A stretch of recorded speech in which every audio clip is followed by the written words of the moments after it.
اعوذ باللہ من الشیطان الرجیم بسم اللہ الرحمن الرحیم اقسام التواتر اذا واجهنا عددا کبیرا من الاخبار فسوف نجد احدى الحالات التالیہ الی آخرہ۔ حضرات، تواتر کے سلسلے میں گفتگو ہو رہی تھی، آج یہ اقسام تواتر کو پیش کر رہے ہیں۔ میں نے کل لکھوایا تھا بورڈ پہ آپ لوگوں کو کہ تواتر کی تین قسمیں ہیں: تواتر اجمالی، تواتر معنوی اور تواتر لفظی۔ سب سے پہلے یہ تواتر اجمالی کو پیش کر رہے ہیں۔ ایک ہلکا سا خاکہ اور خلاصہ اشارہ پہلے باہر سے پیش کر چکے ہیں، لہٰذا آج ڈائریکٹ وارد متن ہو رہے ہیں۔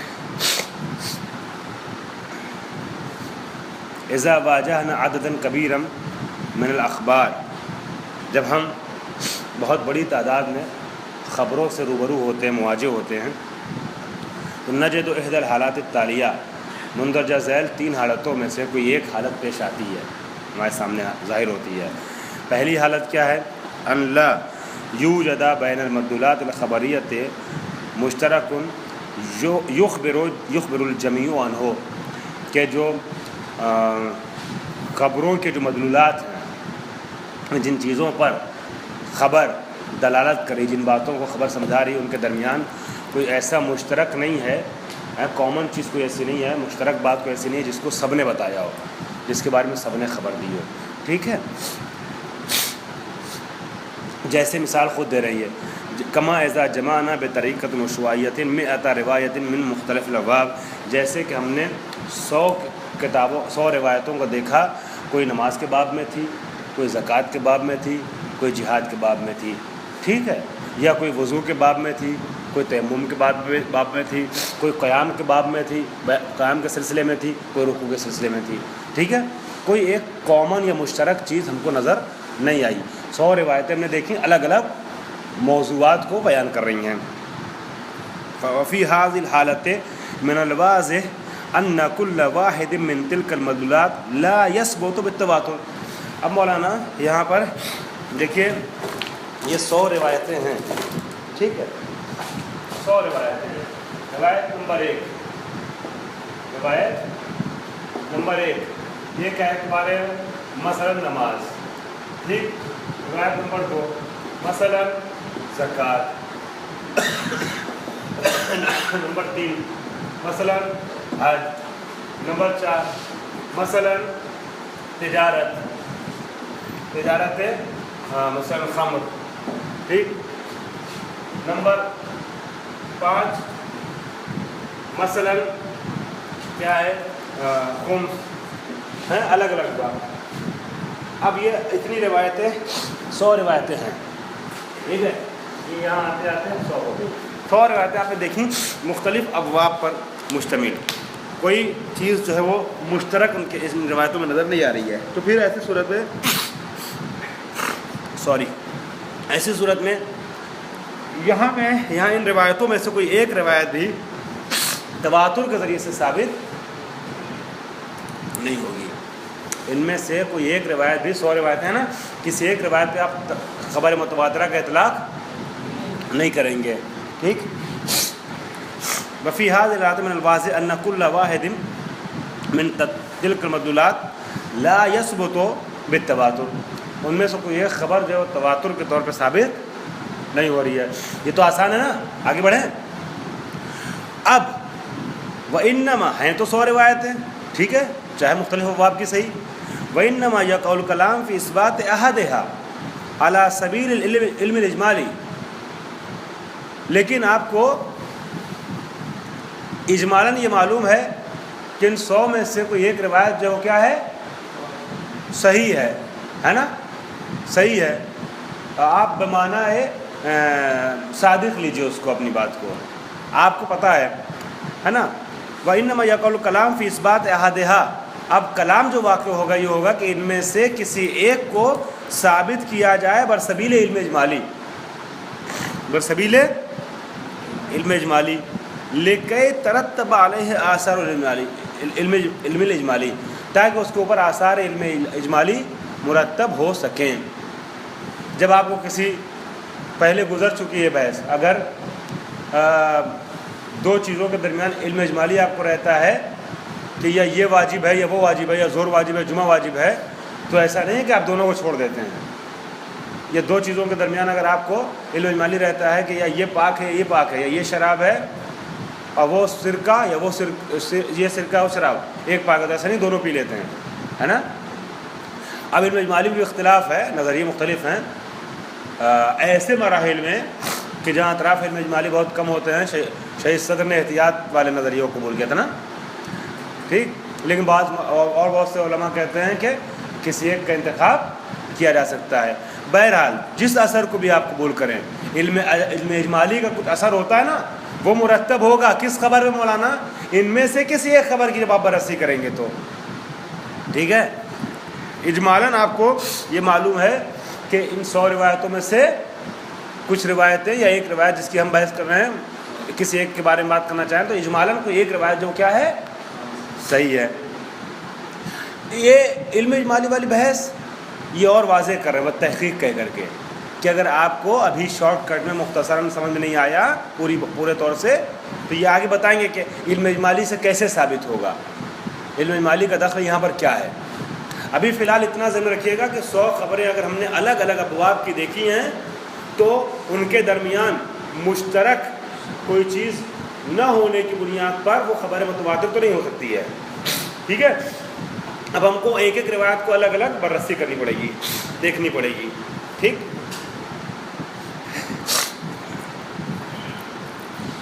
والتحقیق فی ذالک، اس مرحلے میں جو تحقیق ہے وہ کیا ہے؟ ان قیمت احتمال کذب الجمی ضئیلۃ جدا. علم اجمالی کے طور پہ آپ صحیح مانتے ہیں بعض روایات کو. علم میں کوئی صاحب اہل سنت آئے ہوئے ہیں کیا یہاں پر مدرسے میں؟ ابھی ہاشم بھائی کسی کو لے کے گئے ہیں بہت بڑی. اچھا ہو سکتا ہے. خیر، تو علم میں اب 100 روایتیں، اس میں سے ساری روایتیں ایک باب کی نہیں، لہذا متواتر نہیں. ساری روایتوں کو آپ جھوٹا بھی نہیں کہہ سکتے ہیں، لاقل اس میں بعض صحیح اور بعض غلط ہے، کاذب ہے نا، بعض کاذب بعض صادق ہے. تو کم سے کم آپ کو اجمالی طور پہ کچھ کی صحت کا علم ہے. چونکہ اجمالی طور پہ صحت کا علم ہے، اسی لیے تو اس کو علم اجمالی کہہ رہے ہیں. فرمایا انہوں نے کہ وَإِنَّمَا يَقُولُ كَلَامٌ فِي إِثْبَاتِ أَحَدِهَا عَلَى سَبِيلِ الْإِجْمَالِ. اجمالی طور پر سبیل اجمال کسی ایک کے اس بات کو پیش کرنا ہے. اب کیسے ہوگا یہ؟ کیسے بعض کی صحت کو ثابت کیا جائے گا علم اجمالی کے ذریعے سے؟ فرماتے ہیں تحقیق اس سلسلے میں یہ ہے کہ انما قیمت احتمال کذب الجمیع ضئیلۃ جدا. جمی کے اوپر مثلا لکھے گا 100 روایتیں کہا تھا انہوں نے. 100 روایتوں کا سب جھوٹا ہونا، سب کا جھوٹا ہونا، یہ کیا ہے مولانا؟ ضئیلہ ہے. ضئیلہ کا مفہوم میں پہلے پیش کر چکا ہوں. بہت ہی سست ہے، بہت کمزور ہے، بہت یعنی ناقص ہے، احتمال اس کا بہت ضعیف ہے. ٹھیک، کہ 100 کی 100 آپ نے 100 روایتیں الگ الگ واقع دیکھی، ساری روایتیں ضعیف ہوں، اس کا احتمال بہت کم ہے. ٹھیک ہے، کیوں؟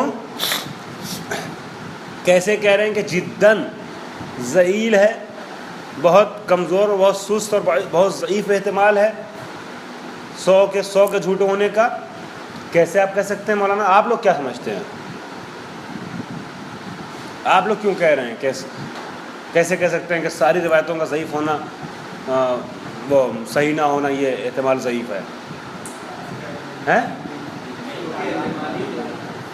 ہاں، بڑی تعداد زیادہ اہم ہے جو آپ نے کہا، بڑی تعداد.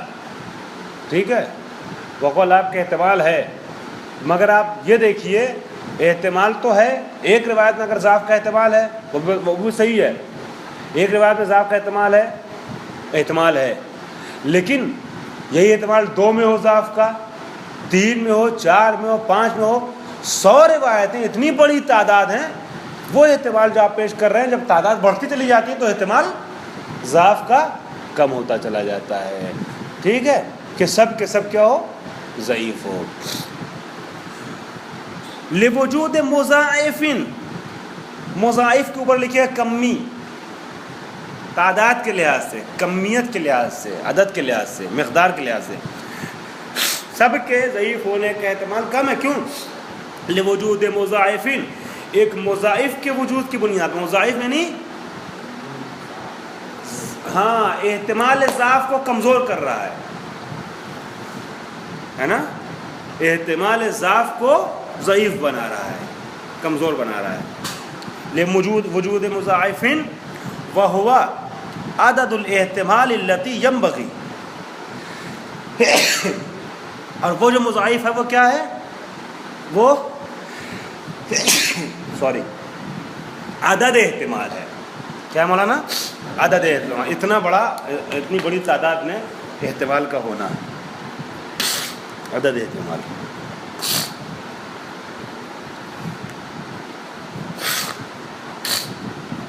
ابھی سفر بھی کرنا اور یہ حالت ہوگی ہماری. التی, وہ عدد احتمال کیسا ہے؟ التی یضرب التی ینبغی ان تضرب قیامها من اجل الحصول على قیمت احتمال کذب الجمیع. وہ عدد احتمالی یعنی اطراف علم اجمالی, عدد احتمالی یعنی اطراف علم اجمالی, جس کے لیے سزاوار ہے کہ اس کی تضریب کی جائے, ضرب لگایا جائے, ہے نا, حساب کیا جائے اس کا, اس کی تضریب ہو, اس کی قیمت کی, اس کی ویلیو کی, اس کی ارزش کی تضریب ہو, تاکہ ہم رسیدگی پیدا کر سکیں, دسترسی پیدا کر سکیں احتمال کذب جمیع کی قیمت پر. مطلب کیا ہوا مولانا؟ جو 100 روایتیں ہیں نا, ان 100 روایتوں کی تضریب ہوگی. تضریب مطلب 1/4 ہیں, 1/8, 1/16, اس طریقے سے ضرب لگائے, ضرب بندی اس کی ہوگی. جب تضریب ہوگی نا, تو اب ایسی صورت میں ان 100 خبروں کی جب ہم تضریب کریں گے تب ہم کو اندازہ لگے گا کہ جن خبروں کے جھوٹے ہونے کا احتمال ہم دے رہے ہیں اس کے کذب کا احتمال کس حد تک صحیح ہو سکتا ہے, کس معیار کا ہو سکتا ہے, اس کی ویلیو کیا ہو سکتی ہے. ایسے دیکھیے گا مولانا, یہ ہیں 100 روایتیں. کہاں ہیں؟ کتب اربعہ کی 10,000 روایتوں میں. 1 2 3 4 اکائی دہائی 17,000 10,000. چلیے کتب اربعہ میں فرض کیجیے, مان لیجیے 10,000 روایتیں ہیں. ان میں آپ کو معلوم ہے یہ ہے کہ اس میں سے 100 جو وہ کیا ہے, کاذب ہے. 100 کاذب ہے. 10,000 روایتوں میں 100 کاذب. خیر, آپ کو پتہ چلا کہ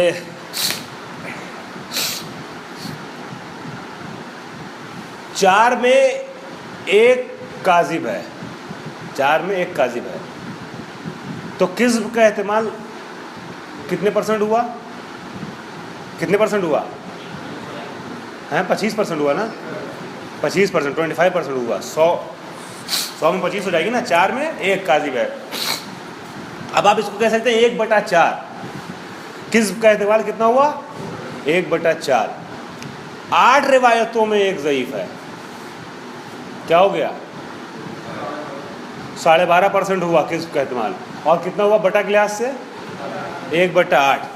ٹھیک ہے, 8 میں 1 احتمال جب وہ ایسا ہوا کہ جس سے تھوڑا سا آپ چشم پوشی کر سکتے ہیں. ٹھیک, اسی طریقے سے اب 16 روایتوں میں 1 ضعیف ہے. تضریب کرتے چلے جائے اس طریقے سے. 16 میں 1 ضعیف ہے. کتنے بٹا ہوا مولانا؟ 1/16.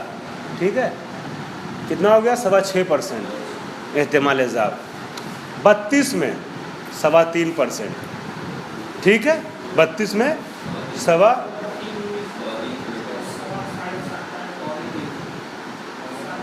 6.25 تھا نا, ہاں 3.25 سے بھی کم ہوگا, 3.12 کچھ ایسا ہوگا, 3 کچھ ہوگا. اب اگر 64 روایتوں میں ایک ضعیف ہے تو 1.5% ہے.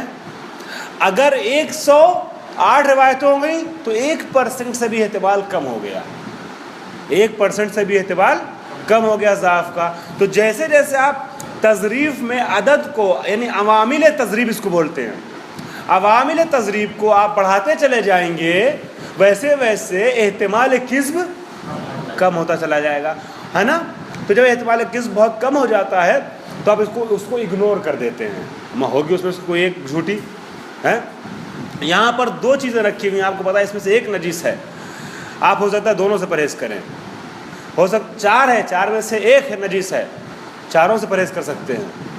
لیکن یہی 100 ہو جائے, 100 میں سے کوئی ایک نجس ہو تو 100 کے 100 کو نہیں پھینکیں گے, ہیں 100 کے, چونکہ ایک کو اٹھائیں گے تو کہیں گے ارے اس میں 1% احتمال ہے شراب کا, 99% تو شراب نہ ہونے کا احتمال ہے نا. چلو 99% تو پاک ہونے کا احتمال ہے نا, بچے نے پیشاب جو کیا اس کی چھیٹ اس میں نہیں پڑی ہے. 99% کو اہمیت دیتے, 1% کو ایسے موقع پہ کیا کر دیتے ہیں, چھوڑ دیتے ہیں. قصور یعنی ضرب کا 1% سے نیچے آتے چلے جانا ہے. تو یہ جو کہہ رہے ہیں کہ جتنا زیادہ عوامل ضرب بڑھتے چلے جائیں گے اتنا ہی زیادہ احتمال کذب چھوٹا ہوتا چلا جائے گا. یہاں آپ دیکھیے, اگر 100 روایتیں 500 میں ہیں ضعیف, 500 میں ضعیف ہیں, تو پھر 1/5 ہے ضعف ہوا. 1000 میں ہیں تو پھر 1/10, اور 10,000 میں ہیں تو 1/100 ہوگا نا. 1% کی ویلو کیا ہوتی ہے.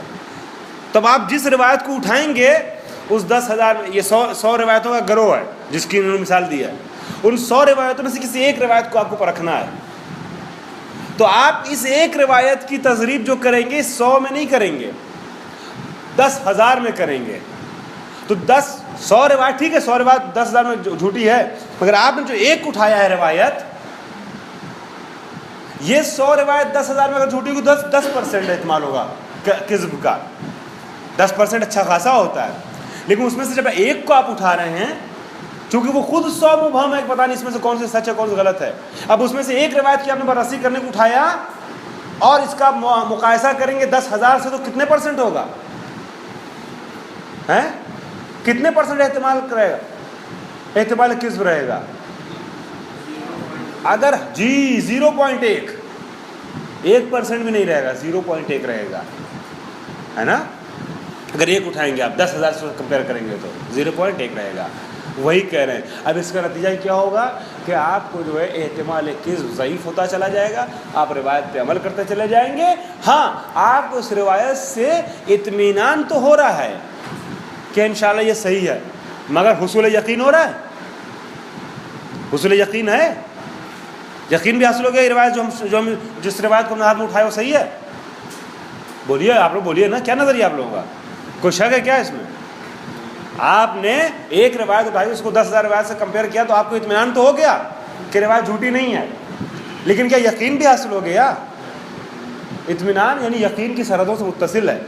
یقین نہیں ہوا آپ کو, یقین ہوتا تو پھر علم اجمالی نہیں ہوتا. کیونکہ اطمینان ہوا, یقین نہیں ہوا, اسی لیے اس کو علم اجمالی کے زمرے میں رکھا ہے, علم کے زمرے میں نہیں رکھا ہے. یہ ہے سارا خلاصہ جو میں نے ابھی آپ کے سامنے پیش کیا پورے درس کا. اب میں ترجمہ جلیل کرتا ہوں. والتحقیق فی ذلک ان قیمت احتمال کذب الجمیع ضئیلۃ جدا. اس باب میں تحقیق یہ ہے کہ تمام کی تمام خبروں کے جھوٹے ہونے کا احتمال بہت ضعیف ہے. کیوں؟ لوجود مضاعفین, ایک مضاعف کے وجود کی بنیاد پر. وہ مضاعف کیا ہے؟ وهو عدد الاحتمالات التي ينبغي ان تضرب قيمها من اجل الحصول على قیمت احتمال کذب الجمیع. وہ اطراف علم اجمالی ہیں, وہ عدد احتمال ہیں کہ سوال ہے جس کے لیے مناسب ہے کہ اس کی تضریب کی جائے, ضرب لگائی جائے. کیوں ضرب لگائی جائے, کیوں تضریب کی جائے؟ تاکہ قیمت احتمال کذب جمیع روایت کا اندازہ لگ سکے کہ تمام روایتوں کے جھوٹے ہونے کا احتمال کس حد تک ہے.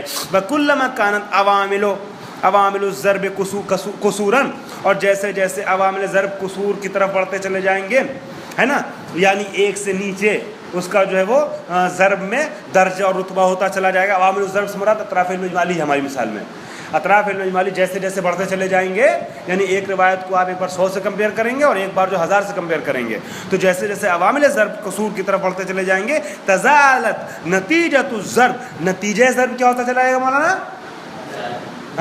کم ہوتا چلا جائے گا، ضعیف ہوتا چلا جائے گا. نتیجہ ضرب آپ کو چاہیے کیا؟ احتمال کذب کی ارزش یابی، احتمال کذب. نتیجہ ضرب کیا ہوتا چلا جائے گا؟ کمزور ہوتا چلا جائے گا. تباً لزیادت تلک العوامل، ان عوامل کے زیادتی کے نتیجے میں، ہے نا. میں نے آپ سے کہا ایک کو آپ نے 4 سے پہلے کیا، پھر 8 سے کیا، پھر 16 سے کیا، پھر 32 سے کیا، پھر 64 سے کیا، پھر 132 سے کیا، نہیں 128 سے کیا، صحیح 128 سے کیا. جتنا زیادہ آپ کرتے چلے جا رہے ہیں عوامل ضرب، یہ کیا نام ہے، نتیجہ ضرب کیا ہوتا چلا جا رہا ہے؟ چھوٹا ہوتا چلا جا رہا ہے. وہذا ما نسمی ہے بالمضاعف الکمی، اسی کو ہم مضاعف کمی کا نام دیتے ہیں کہ جب عوامل ضرب جو ہے وہ قصور کے ساتھ ساتھ کیا نام ہے آگے بڑھتے چلے جاتے ہیں. دوسرے سادہ لفظوں میں عوامل ضرب جب ان کا اضافہ ہوتا چلا جاتا ہے، تضریب میں عوامل ضرب کا اضافہ ہوتا چلا جاتا ہے، تو احتمال نتیجہ جو ہوتا ہے اس ضرب کا وہ چھوٹا ہوتا چلا جاتا ہے نا. 100 روایت میں کے ہونے میں ایک روایت کے جھوٹ کا احتمال جو ہے، اگر 100 میں ایک ہے جھوٹی تو 1% احتمال ہے، اگر 1000 میں ایک ہے تو 0.1% احتمال ہے.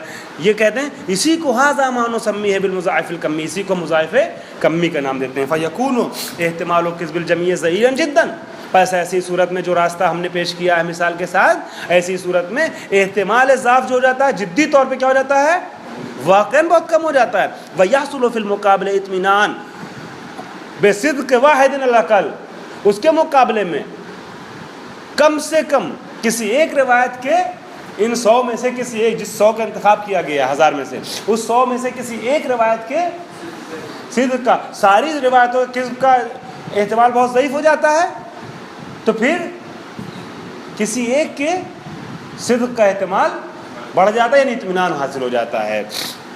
ٹھیک ہے. ولیکن ھذا الاطمینان یستحیل ان یتحول الی یقین بسبب زیالتی، ایسا نہیں ہے مگر کہ زیالت کے سبب جو ہے یہ اطمینان یقین میں بدل جائے.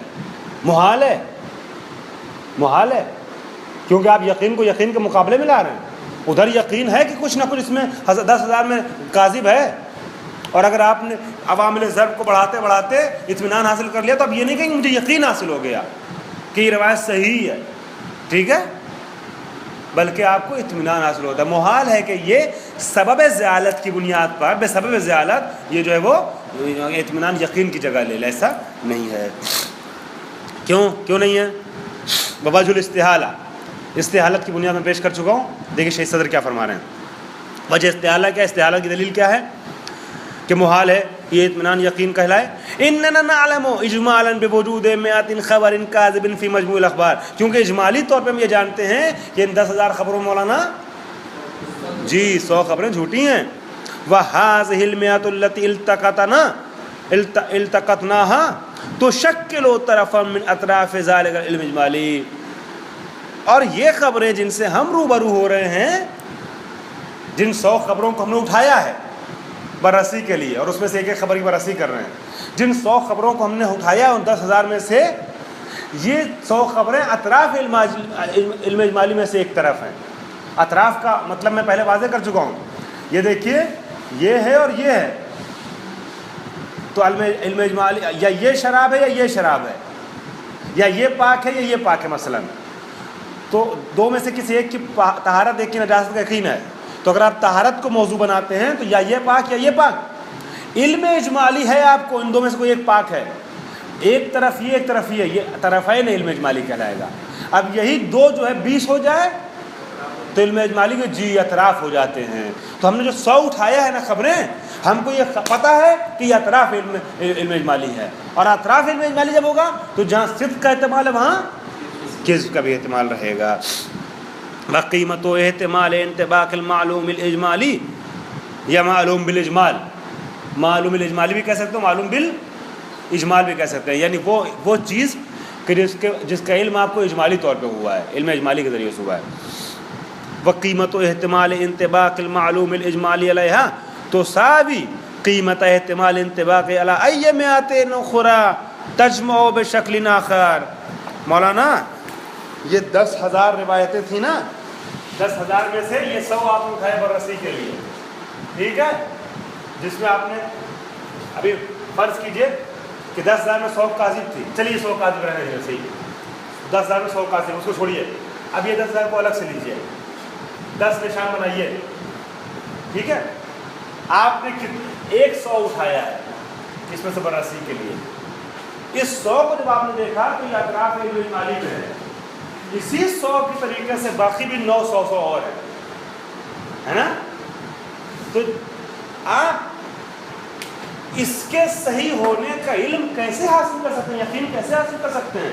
اس لیے کہ یہ تو پتا ہے کہ 100 کاذب ہے، تو جیسے اس 100 میں کذب کا احتمال ہے، اس 100 میں، اس 100 میں، اس 100 میں، اس 100 میں، 100 اس میں، ویسے اس 100 میں بھی کذب کا احتمال ہے. کیا پتا کہ وہ جو 100 روایتیں اس 10,000 میں ہیں، ان 100 روایتوں میں سے کچھ اسی میں ہو جو ہم ہاتھ میں اٹھا رہے ہیں. اس 100 میں سے بھی ہم نے 1 2 3 خبر نمبر 3 اٹھایا، جس خبر کو اٹھایا کیا پتا یہی خبر اس 100 میں سے جو کاذب ہے نا. تب آپ نے اس 100 کے مجموعے کو آپ سچا نہیں کہہ سکتے ہیں.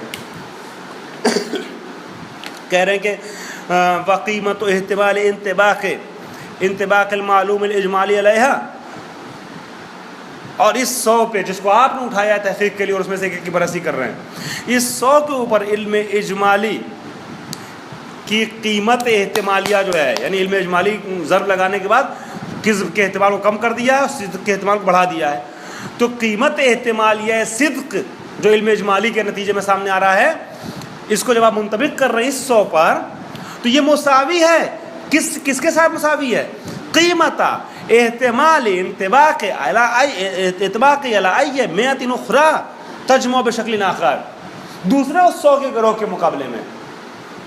جیسے یہ والے 100 میں جس کی آپ بررسی کر رہے ہیں، اس میں علم اجمالی نے جو ہے ضعیف کر دیا ہے کہ اس کے اعتبار کو، جتنا اس میں ضعیف کیا اتنا اس میں ضعیف کیا ہے.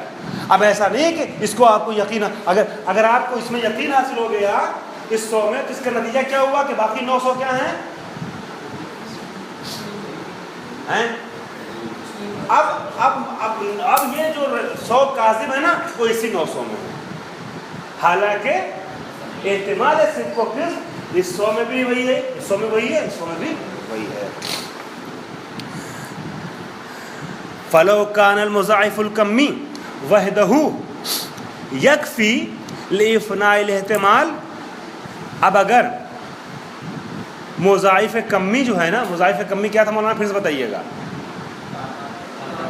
ہاں، تعداد کا کثیر ہونا. ہماری مثال میں خبر اجمالی میں، علم اجمالی یہ 100 خبروں میں مضاعف کمی جو ہے، اگر تنہا اکیلے ہی یہ کافی ہو افناء احتمال کذب کے لیے، اگر آپ نے یقین حاصل کر لیا مولانا نا صدق کا، اس 100 میں سے کسی ایک کی صدق کا، تو اس کا مطلب یہ ہو کہ احتمال کذب کیا ہو گیا؟ فنا ہو گیا، ختم ہو گیا. تو اگر افناء کذب کا کیا ہے کے لیے کافی ہو مضاعف کمی، لزال احتمال الانطباق علی ای مئات نفرضها، تو زائل ہو جائے گا احتمال انطباق یہ تحقیق جس میں جو علم اجمالی کے نتیجے میں آئی ہے نا، کہ احتمال کذب کم ہو رہا ہے، احتمال صدق بڑھ رہا ہے. اب اگر آپ نے اسی کو یہ مان لیا کہ یہ جو مضاعف کمی اس 100 میں ضعیف کر رہا ہے احتمال کذب کو، یہ فنا کے گھاٹ اتار رہا ہے احتمال کذب کو، تو پھر لزال احتمال الانطباق علی ای مئات نفرضها، پھر دوسرے کسی 100 پر اس کی تطبیق کا احتمال کیا ہو جائے گا؟ ختم ہو جائے گا. یعنی اگر آپ یہ علم اجمالی میں ضرب لگاتے مضاعف کمی کا سہارا لے کر کے یہ کہہ دیں کہ یہ 100 جو ہے نا، یہ 100 انہی میں سے ہر ایک یہی 100 خبریں وہ ہیں، یہ 100 خبریں وہ ہیں کہ جو کاذب نہیں ہیں، صادق ہیں، ٹھیک ہے؟ تو گویا آپ نے اس کو صادق کے مساوی مان لیا ہے نا، صادق کے مساوی۔ اب علم اجمالی کے سہارے سے بقیہ خبروں کی تکذیب آپ نہیں کر پائیں گے۔ لزالہ کریں، لزالہ احتمال الانطباق ہے، نہیں تکذیب نہ کہیں آپ۔ علم اجمالی کے ذریعے سے جو آپ جس مضاعف کمی کا استعمال کرتے ہوئے احتمال کذب کو بہت ضعیف مان رہے ہیں، اس 100 میں اگر آپ نے پورے طور سے اس کا انطباق یہی کر دیا تو اس کا مطلب یہ ہوا کہ بقیہ جو اگلا 100 کا گروہ ہے اس پہ آپ اس مضاعف کمی کا وہ اعمال نہیں کر پائیں گے۔ لزالہ احتمال الانطباق علی ای مئات نفرضها، تو زائل ہو جائے گا احتمال انطباق، ٹھیک ہے؟ کس چیز کا انطباق مولانا؟ وقیمت و احتمال انطباق المعلوم الاجمالی علیہ، معلوم اجمالی کا جو انطباق کر رہے ہیں آپ کہہ رہے ہیں کہ معلوم اجمالی کا انطباق کرتے ہوئے اس 100 کے اوپر کہ یہی صحیح ہے، پورے طور سے یقین حاصل ہو گیا ہم کو، تو پھر اس کے بعد بقیہ کے لیے آپ کا یہ انطباق کیا ہو جائے گا؟ یہ صحیح نہیں رہ جائے گا۔ وہذا یعنی، اس کا مطلب کیا ہوا؟ دیکھیے ہوتا یہ ہے کہ جب دو چیزوں کے درمیان آپ کو دو طرفوں میں شک ہو نا، دو طرف میں شک ہو کہ یہ پاک ہے یہ پاک ہے، یہ نجس ہے نجس ہے، تو ان میں سے کسی ایک کی نجاست کا اگر یقین آپ کو ہو گیا تو دوسرے والے کا جو علم اجمالی وہ ختم ہو گیا، وہ علم اجمالی ختم ہو گیا۔ اگر یہ علم تفصیلی بدلا ہے نا، یہ علم تفصیلی بدلا تو وہ بھی علم تفصیلی ہو جائے گا۔ پھر علم اجمالی میں، علم اجمالی وہاں ہوتا ہے کہ جہاں پر مجمل و حقیقت، اگر آپ کو یقین ہو گیا اس کی طہارت یا نجاست کا تو پھر اس کا موضوع منتفی ہو گیا۔ اب اس قضیے میں علم اجمالی دائر ہے کس کے درمیان؟ 10 الگ الگ 100 کے گروہوں پر کے درمیان، کہ اس میں بھی ہو سکتی ہے سچی، اس میں بھی ہو سکتی ہے سچی، اس میں بھی ہو سکتی ہے سچی خبر یا جھوٹی خبر، ٹھیک ہے؟ تو اگر آپ نے ایک ہی پہ مرکوز کر دیا، صداقت کا احتمال یقین میں آپ نے بدل دیا، تو پھر باقی سے جو ہے وہ احتمال کیا ہو جائے گا؟ ختم ہو جائے گا۔ بہذا یعنی زوال العلم الاجمالی، اور اس کا مطلب یہ ہوا کہ علم اجمالی جو وہ زائل ہو گیا۔ وہ خلفون، وہ ہوا خلفون، اور یہ خلاف فرض ہے، ٹھیک ہے؟ کیونکہ فرض ہمارا کیا ہے کہ 10,000 حدیثیں ہیں، سب مشکوک ہیں، سب مشکوک ہیں، انہی 10,000 میں جو ہے کوئی 100 جو ہے وہ کیا ہیں؟ 100 کاذب ہیں۔ وہکذا، اچھا ایک چیز اور بھی ہے کہ یہ اب ہم 10,000 میں 100 کاذب ہیں اور ملی ہوئی ہیں، مخلوط ہیں، پتہ ہی نہیں ہے ہم کو کسی کے بارے میں پتہ نہیں ہے کہ اس 10,000 میں سے کون سی حدیث، کون سا 100 گروہ جو ہے وہ پورا پاک ہے کذب سے، کاذب روایت نہیں ہے، ہم کو پتہ نہیں ہے۔ پتہ ہو جائے تو وہ اطراف علم اجمالی سے باہر ہو جائے گا۔ جس 100 کے بارے میں آپ کو علم ہو جائے، کم سے کم اتنا تو آپ کہیں گے کہ اگر آپ کو اس 100 کے بارے میں آپ ایک برسی کی پتہ چل گیا، 100 کے بارے میں کہ اس میں کوئی کاذب نہیں ہے، علم ہو گیا، تو یہ اطراف علم اجمالی سے کیا ہو جائے گا؟ باہر ہو جائے گا۔ علم اجمالی لزال ہے، علم اجمالی، علم اجمالی پھر سے پوچھوں گا آپ سے، علم اجمالی کہاں ہوتا ہے مولانا؟ آپ سارے مشہور کو ابھی آپ کو علم حاصل ہو گیا نا، اس کے بارے میں یقین ہو گیا نا اس 100 کے بارے میں، تو پھر یہ جب 100 کے بارے میں آپ کو علم حاصل ہو گیا تو مشکوک اطراف کتنے رہ گئے علم اجمالی کے؟ 10، جی 9 رہ گئے، سوری 9 رہ گئے، ایک یہ طرف غائب ہو گیا، ٹھیک ہے؟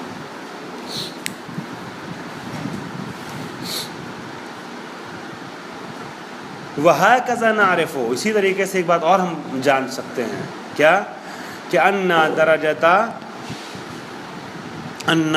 احتمال صدق واحد من الاخبار لا اقل تبقی، یا تبقی اگر متعدی پڑھیں اس کو مان لیں تبقی کو تو ہے نا، تبقی بہتر تبقی باب افعال سے اطمینانا، اس طرح ہم یہ بھی جانتے ہیں کہ درجہ احتمال صدق واحد من الاخبار علی الاقل طبق اطمینان، احتمال صدق، کم سے کم جو 100 خبریں ہیں ان میں سے کم اگر ایک کی صداقت کا علم ہو گیا نا، صادق صاحب آپ جائیے، 100 میں سے کسی ایک کی خبر کی صداقت کا اگر ہم کو ہو گیا، مطلب اس طریقے سے بررسی کی اور مضاعف کمی نے کسی ایک کے میں سے احتمال کذب کو اگنور کرنے کی حد تک ضعیف کر دیا، تو کم سے کم ہم کو ایک خبر کے صدق کا کیا ہو جاتا ہے؟ اطمینان ہو جاتا ہے۔ وحجیت، اچھا یہ تو ہو گیا، اطمینان ہو گیا نا ایک خبر کے سچ ہونے کا جس کی بررسی کی ہم نے۔ اس 100 کے گروہ میں سے جس خبر کی بھی ہم نے الگ سے اٹھائی ایک خبر بررسی کی، تو ہم نے دیکھا کہ احتمال کذب بہت ضعیف ہے، تو کم سے کم اس کی ایک خبر کی صدق کا کیا ہو گیا؟ ہم کو اطمینان حاصل ہو گیا۔ وحجیت ھذا الاطمینان مرتبطۃ بتحدید مدى انعقاد السیرۃ العقلائیۃ علی العمل بالاطمینان۔ اب اطمینان جو ہے وہ کیا ہوتا ہے مولانا؟ اطمینان علم کی طریقے سے کیا ہوتا ہے؟ اطمینان علم کی طریقے سے کیا ہوتا ہے مولانا؟ حجت ہوتا ہے نا؟ اطمینان حجت ہے، لیکن اطمینان بھی کئی طریقوں سے حاصل ہوتا ہے۔ کبھی آپ کو کچھ دیکھتے ہیں واقعہ 99% آپ کو یقین رہتا ہے یہی صحیح، 1% کا شک رہتا ہے، آپ کا حسی واقعہ ہے، محسوس شدہ ہے، مشاہدہ شدہ ہے، وہاں بھی آپ کو چاہے علم کی منزل نہ بولے 100% نہ، مگر 99% آپ کو اطمینان رہتا ہے بھائی یہ صحیح ہے۔ ایک روایت پڑھتے ہیں، آپ نے 10 سال پہلے پڑھا تھا کسی کتاب میں، چھٹے امام نے کہا ہے، ٹھیک ہے، 1% 10 سال پہلے بعد شک آ جاتا ہے، لیکن آپ اس روایت کو روزے کی حالت میں بیان کر سکتے ہیں، قال الصادق علیہ السلام نہیں کہہ سکتے؟ 10 سال پہلے پڑھا تھا، 10 سال کے بعد 1% کو شک آ جاتا نا، مگر وہ 1% قابل اگنور ہے، قابل وہ توجہ نہیں ہے نا۔ اطمینان کبھی ایسے اطمینان حاصل ہو رہا ہے کتاب میں دیکھ کر کے، کبھی کسی طریقے سے بہت سے اطمینان، کبھی اطمینان حاصل ہوتا ہے علم اجمالی کے بعد بررسی کرنے کے نتیجے میں اس طریقے سے۔ اب ہم کو یہ دیکھنا ہے کہ عقلاء کی سیرت کیا ہے، کون سے اطمینان کو، اطمینان کئی طریقے سے حاصل ہو رہا ہے نا، کئی طریقے سے، جیسے علم کئی طریقے سے حاصل ہو رہا ہے، کبھی خبر متواتر سے علم حاصل ہو رہا ہے، کبھی جو ہے وہ اجماع علماء سے آپ کو علم حاصل ہو رہا ہے، کبھی اپنی آنکھوں سے دیکھی اور کانوں سے سنی سے علم حاصل ہو رہا ہے نا۔ ویسے ہی آپ کو اطمینان بھی کئی طریقے سے حاصل ہو رہا ہے۔ اب خبر متواتر کے لیے آخر بحث ہوتی نہیں ہوتی ہے، جو آپ نے دیکھا وہ تو آپ کے لیے حجت ہے، خبر متواتر کے لیے اس کی حجیت، اس کے نتیجے میں جو علم حاصل ہو رہا ہے اس کی حجیت کو ثابت کرنے کے لیے اتنی بحث ہو رہی نا، اتنی بحث ہو رہی نا۔ تو اسی طریقے سے بھی اطمینان جو حاصل ہو رہا ہے علم اجمالی کے ذریعے سے، کیا ہر اطمینان قابل وہ حجیت رکھتا ہے؟ اب سوال یہ اٹھے گا کہ بہت سے اطمینانوں کے طریقے سے ایک اطمینان وہ ہے کہ جو کس کے نتیجے میں سامنے آیا ہے؟ علم اجمالی کے نتیجے میں حاصل ہوا ہے۔ مدہ یعنی مقدار سیرت و عقلاء کے اطمینان کی کیا حجیت کی کیا ہے، کس حد تک وہ کیا نام ہے اطمینان کو حجت مانتے ہیں، کیا علم اجمالی کے نتیجے میں جو اطمینان حاصل ہوا ہے، علم اجمالی کے بعد بررسی جو کی گئی ہے اس کے نتیجے میں جو اطمینان حاصل ہوا وہ بھی حجت ہے یا نہیں، یہ ایک سوال ہے۔ کہہ رہے ہیں وہ حجیت و حاضر اطمینان، یہ تو پتہ چل گیا کہ لا عقل ایک خبر کے بارے میں آپ کو، بولیے لا عقل ایک خبر کے بارے میں آپ کو اطمینان ہو گیا۔ اب سوال وہ حجیت و حاضر اطمینان مرتبطن، اور اس ارتباط کی حجیت مرتبط ہے بتحدید حد بندی، مدنی مقدار، دائرہ، حدود، بتحدید مدى انعقاد السیرۃ العقلائیہ علی العمل بالاطمینان، کہ اب یہ حد بندی کی جائے گی کہ سیرت عقلائیہ کس حد تک جو ہے اطمینان کو پر عمل کرتی ہے، کون کون سے اطمینان کو مانتی ہے سیرت عقلائیہ۔ وَهَلْ تَشْمُلُ الْاطْمِئْنَانَ الْإِجْمَالِيَّ الْمُتَكَوَّنَ نَتِيجَةَ جمع احتمالات اطراف ہی اولا، کیا سیرت عقلائیہ اس اطمینان کو بھی حجت مانتی ہے کہ جو احتمالات کے جمع کرنے کے نتیجے میں سامنے آیا ہے اس کو حجت مانتی ہے یا نہیں؟ اذ قد یمنع عن شمول السیرت لمثل هذه الاطمینانات الاجمالیہ، اس لیے کہ ہم دیکھتے ہیں کہ سیرت عقلائیہ کیا ہے، اس طریقے کے اطمینان کی حجیت کو کیا کرتی ہے، رد کرتی ہے کبھی کبھی، قد بتحقیق نہیں کہہ رہا ہوں، قد منانے کا، کبھی ایسا بھی ہمارے سامنے آتا ہے اس ٹائپ کے جو اطمینان ہوتے ہیں ان یعنی بعض اطمینان ایسے ہوتے ہیں اطمینانات کے جس سے وہ سیرت عقلائیہ مانے ہوتی ہے، جس کی حجیت سے مانے ہوتی ہے. ٹھیک ہے. تو ابھی ایک سوال انہوں نے کر کے چھوڑ دیا ہے، کیا علم اجمالی کے نتیجے میں جو اطمینان حاصل ہوتا ہے اس کو حجت مانا جا سکتا نہیں مانا جا سکتا ہے. اب دیکھیں شیخ صدر آگے کیا فرماتے ہیں. الحمدللہ رب العالمین.